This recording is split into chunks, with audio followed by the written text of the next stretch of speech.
여보, 지금 병원인데 여기로 잠깐 올 수 있어? 또 병원이야. 아니, 언제까지 그렇게 병원놀이 할 거야? 남들은 1년에 한 번도 갈까 말까 한 병원을 한 달에 대체 몇 번을 가는 거야. 이번에는 또 왜? 얘도 아니고 다 큰 어른이 본인 병쯤은 본인이 알아서 해야지. 나는 왜 부르는 거야? 몸 상태가 많이 악화돼서 지금 당장 입원하지 않으면 안 된다는 주치의 말씀이 계셨어. 내일 당장 수술을 해야 하고 그러려면 보호자의 사인이 필요하다고 하셨어. 그리고 수술에 대한 설명도 있고 또 입원 시 필요한 물품 같은 것도 가져와야 해서 그래. 그러니까 그딴 일은 엄마한테 부탁하면 되잖아. 하는 일도 없이 집에서 놀기만 하는 노인네를 부르면 될 것을. 꼭 그렇게 일하느라 눈코 뜰 새 없는 날 호출이 하겠어.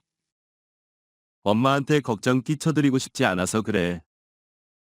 장모님한테 걱정 끼치는 건 싫고 나한테 민폐 끼치는 건 괜찮단 말이야. 인간이 왜 그렇게 이기적이라. 내가 놀고 먹는 사람이야. 회사 다니면서 돈 버는 게 그렇게 쉬운 일인 줄 알아? 알겠어? 그럼 이따가 퇴근한 다음에 와주면 안 될까? 그것도 안 돼.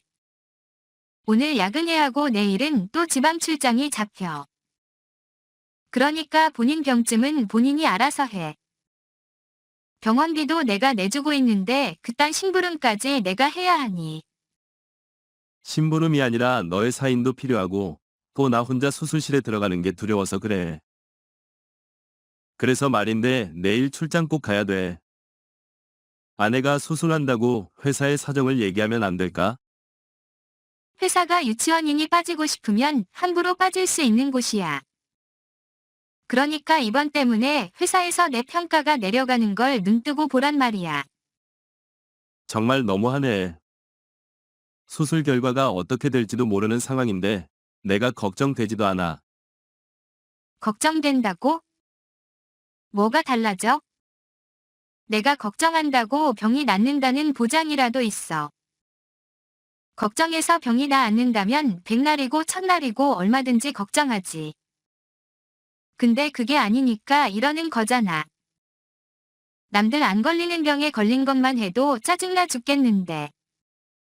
입원을 밥 먹듯이 하면서 아내로서의 내주도 제대로 못하는 일하는 여자. 본인이 생각해도 모자라도 한참 모자란 여자 아니니. 3주 전에 입원했는데 또 입원하겠다니. 대체 내 돈을 얼만큼 더 탕진해야 속이 시원하겠어. 내 밥은 누가 책임져? 할 말이 없네. 다른 집 와이프들은 이쁜 앞치마 두르고 된장찌개 끓이면서 남편 기다리고. 토끼 같은 새끼들도 펑펑 잘도 나와주는데 왜 그 모양 그 꼴인 거야? 애도 하나 못 낳는 주제에 허구한 날 병원 출입을 말하면서 내 밥도 제대로 안 챙기고. 그렇게 가성비가 낮은 여자인 줄 알았다면 처음부터 결혼 같은 거 안 했어. 이건 뭐 마누라를 끓인 게 아니라 기생충을 끓인 거나 다름없으니 원. 아무리 기분이 안 느껴도 그렇지. 그런 말은 정말 아니지 않나. 내가 아프고 싶어서 아픈 것도 아닌데 아픈 나한테 기생충이란 말까진 정말 심하다 너야. 부부가 모여 좋은 일, 나쁜 일, 슬픈 일, 힘든 일. 모든 걸 다 같이 공유하고 헤쳐나가는 게 부부 아냐? 난 행복하려고 결혼했지. 힘들게 살려고 결혼한 게 아니야. 병원에 가서 환자들이 와글와글 모여있는 거 보면 기분 나빠지고. 흰가운 걸치고 거들먹거리는 의사를 보면 숨이 막히니까 안 가겠다고 하는데 뭐가 잘못됐어? 내 기분 따위는 어떻든 상관없이 자기 생각만 해달라는 거. 이기심이 나를 점점 더 질리게 한다는 걸 왜 몰라?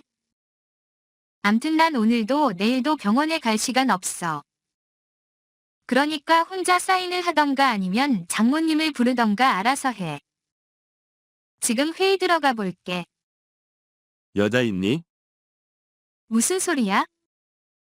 여자라니. 원래 이런 남자 아니었잖나?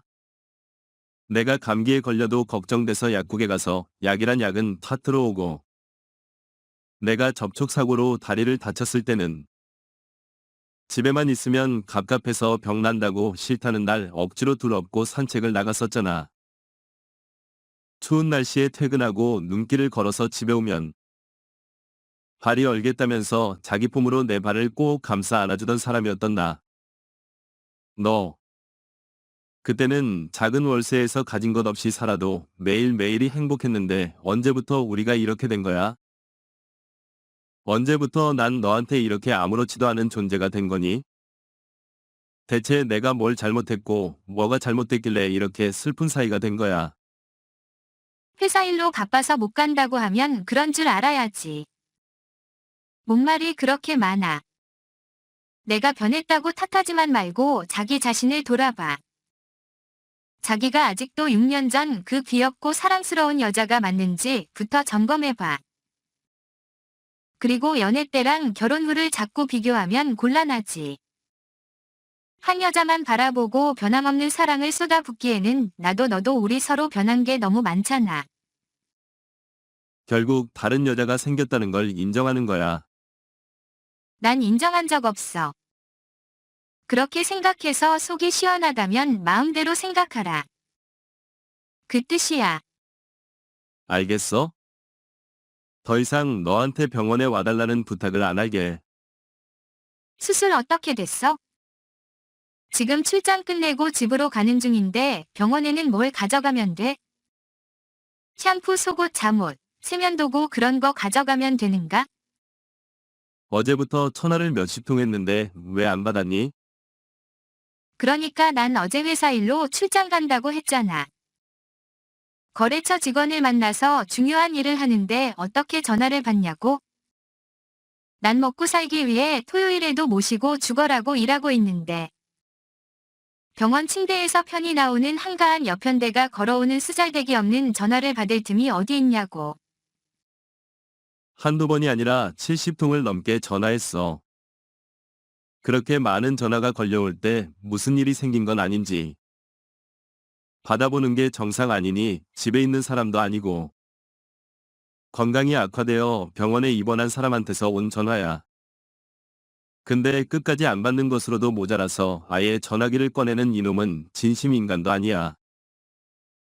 듣자 하니까 정말 선을 세 개나 없네. 지금 감히 누구 앞이라고 건방지게 내 이놈이래? 내가 누군지 몰라서 그래.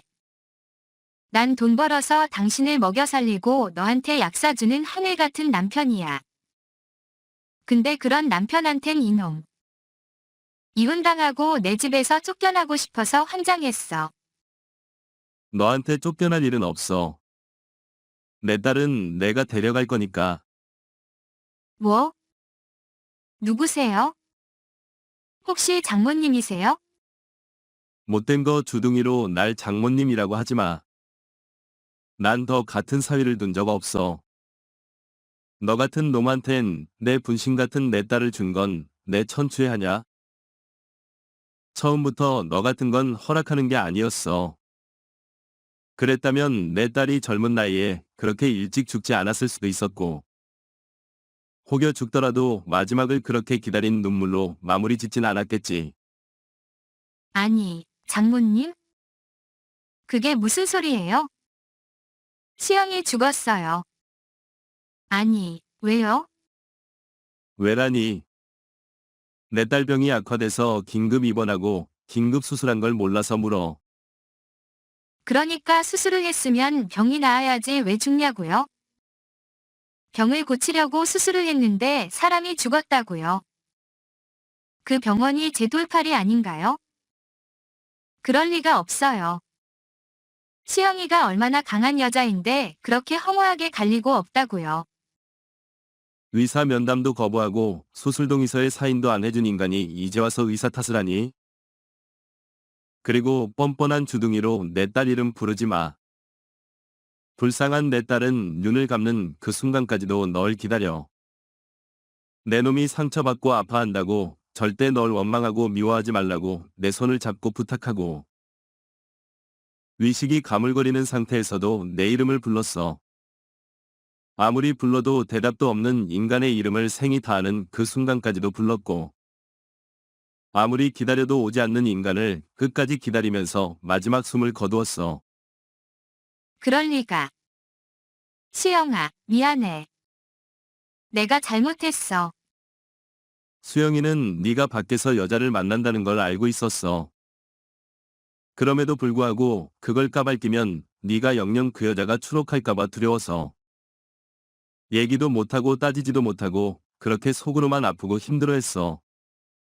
내가 걱정하고 슬퍼할까봐 가여운 내 딸은 그렇게 나한테도 털어놓지 못하고 혼자 고민하고 혼자 울고 혼자 이겨내려고 아등바등했었어. 더러운 네가 불륜만 아니었으면 내 딸 병이 그렇게 악화되지도 않았을 테고 이렇게 빨리 내 곁을 떠나지도 않았어. 흰 머리로 인내가 생대 같은 검은 머리 새끼를 먼저 보내는 이 침통한 마음을 내 놈이 알기나 해. 장모님 죄송해. 입이 10개라도 할 말이 없지만 시영이가 제 바람을 눈치챈 줄은 꿈에도 몰랐어. 하지만 믿어주세요. 그건 그냥 말 그대로 바람일 뿐이야. 매일매일 반복되는 단조로운 생활에 실증이 나서 잠시 여자를 만난 것뿐이야. 금방 헤어지려고 했고 시영이한테 상처 줄 생각은 전혀 없었어. 제발 믿어주세요. 배우자가 아닌 다른 여자랑 바람을 피고 상처 줄 생각이 없었어. 니네가 생각해도 내 말이 너무 황당하고 어이없지 않아. 내 머리에는 애벌레라도 들어있니? 그리고 그 애벌레들이 내 술을 다 파먹어서 구멍이라도 숭숭 났어. 죄송해. 장모님. 더 이상 변명하지 않겠어. 시영이를 두고 딴 여자를 만나서 죄송하고 수술을 앞둔 시영이를 제쳐놓고 불륜여행을 가는 죽을 죄를 지었어. 장모님이 원하시는 모든 벌을 다 받을 테니까. 시영의 마지막 가는 길에 인사는 할 수 있게 해주세요. 내가 왜 그래야 하니? 넌 끝까지 내 딸의 소원을 안 들어줬는데 내가 왜 네 소원을 들어줘야 하니? 너무너무 보고 싶은 사람인데 볼 수도 만질 수도 없는 창자가 끊어지는 아픔을 너도 한번 당해봐. 아니, 내 딸이 죽든 말든 넌 가렵지도 아프지도 않는 냉혈인간이었지. 너 같은 것도 인간이라고. 내가 잠시 착각을 했네. 장모님 제발 부탁이야. 시영의 장례식에는 참석할 수 있게 허락해주세요. 절대 시영이가 싫어서 외면한 게 아니야. 시영이는 언제나 제 곁에 있을 사람일 줄 알고 오만을 부렸어. 제가 그렇게 제 곁을 영영 떠날 줄은 꿈에도 생각 못했어. 장례식은 물론 내 딸 유골도 내가 가져갈 거니까. 넌 이제 영원히 나랑 내 딸 인생에서 꺼져. 그리고 너 같은 것한테도 양심이란 게 남아있다면 내 딸의 마지막 소원이나 들어줘. 시영의 마지막 소원이라뇨. 그게 뭔데요? 수영이 수술실 들어가기 전에 이혼 서류에 사인하고 나한테 줬어. 죽어서라도 너랑은 깔끔하게 정리하고 싶은 마음. 그 청량한 마음이 전해질 때 난 가슴이 아파서 눈물이 멈추질 않았어. 그리고 이건 정말 내키지 않지만 내 딸 부탁이니까. 그 애가 남긴 메시지를 보내게. 그리고 너 같은 놈이랑 다신 엮이고 싶지 않으니까 섞어줘. 자기가 이 편지를 읽을 때 이미 이 세상에 없는 사람이겠지. 하늘나라에 가면 아빠가 날 기다리고 계실 거니까 죽는 건 두렵지 않아. 다만 바보같이 자꾸만 자기가 마음에 걸려. 자기한테는 이미 다른 여자가 있으니까. 나 같은 건 이제 없어도 그만일 텐데. 바보같이 자꾸 걱정이 돼. 내가 없으면 슬퍼하진 않을까? 괴로워하진 않을까? 마음이 아파. 남들처럼 건강한 몸을 가지지 못해서 병에 걸리게 된 것도 미안하고 6년이나 같이 살면서 남들 다 있는 아이도 하나 못 낳아준 것도 미안해.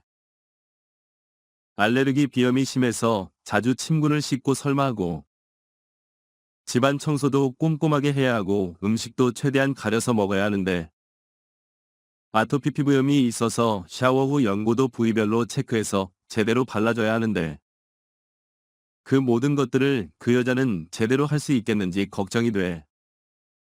나란 여자. 참 바보돼 그지? 천사같이 착한 여자라고 칭송하지만 죽음을 예감하고 있는 처지가 되니까 세상 모든 원한을 다 내려놓은 것뿐이야. 병원에 누워서 우리의 만남을 쭉 돌이켜봤는데 그래도 행복이 더 크더라. 행복하게 해줘서 고맙고 먼저 떠나게 돼서 미안해. 그리고 이혼 서류를 부탁하기에 너무 사랑했지만 그리고 사랑하지만 이젠 다 끊고 싶어. 슬프지만 죽어서 나도 자기랑 남남이 되고 싶어. 내 사랑 영원히 안녕. 그 후처는 제 딸의 유골을 제 남편이 있는 수목원에 묻었어. 사위놈한테는 끝까지 장례식 주소를 알려주지 않고 제 딸의 유품도 한 먼지 한 톨도 안 남기고 다 가져왔어. 행복하게 해주겠노라고 무릎 꿇고 딸을 달라고 할 때는 언제고. 안 그래도 아픈 내 새끼한테 더 잔인한 상처를 준 거. 인간이 끝까지 용서가 안 됐던 거지. 그래도 마지막 양심은 남아있는 놈이었는지. 제 딸이 떠난 후 사위놈은 제 딸의 사망보험금 1억을 그대로 제 통장으로 입금했어. 귀한 남의 집 딸 목숨값을 버러지 같은 자기가 가질 수는 없다는 메시지와 함께 말이야. 그리고 몇 달이 지난 어느 날 제 딸을 묻은 곳에 국화꽃이 놓여 있는 걸 발견했어. 그건 아마 못난 그놈이 놓아두고 간 것이겠지. 시청해주셔서 감사합니다. 좋아요와 구독 눌러주시면 더욱더 재밌는 영상으로 만나 뵙겠습니다.